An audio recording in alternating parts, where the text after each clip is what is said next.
Food Explorers, panahon na ng mga parties and reunions.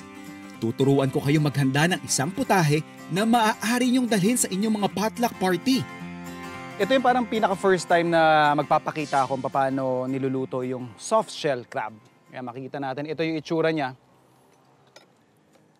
Yan. So ganyan yung itsura niya, napakalambot.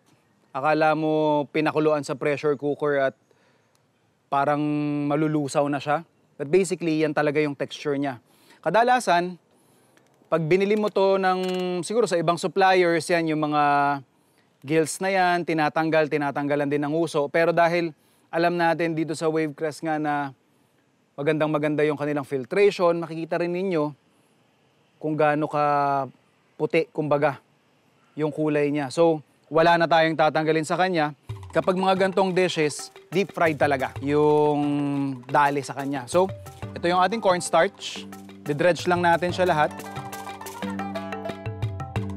Ready na yung mantika natin. Ready na rin yung ating soft shell crabs. Fry na natin.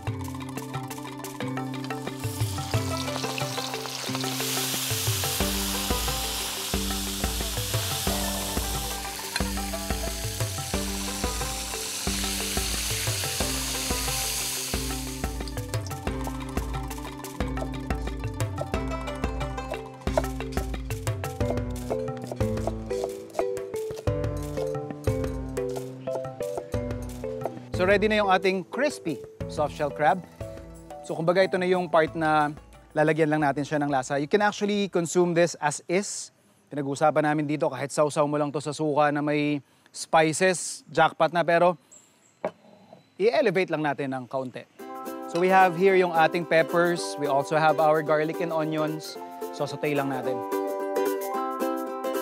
Then yung ating bell peppers at green chilies.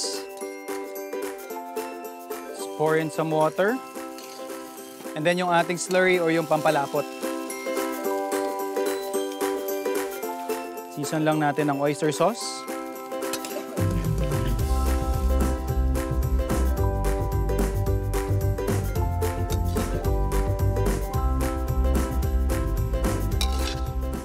O, di ba madali lang mga Food Explorers?